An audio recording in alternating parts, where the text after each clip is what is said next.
Tables తీసుకున్నాను. First టేబుల్‌లో second column ఏదైతే ఉందో దాని యొక్క విడ్త్ ఎక్కువుంది. సెకండ్ టేబుల్‌లో ఆ కాలమ్ యొక్క విడ్త్ అనేది మనము అడ్జస్ట్ చేసాము.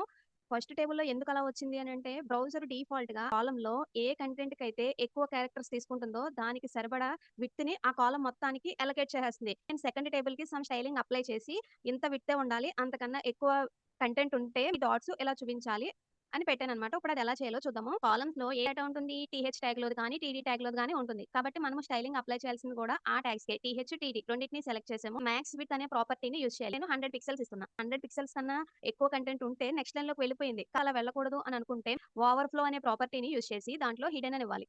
వైట్ స్పేస్ అనే ఒక ప్రాపర్టీని యూజ్ చేసి నో వ్రాప్ అనివ్వాలి.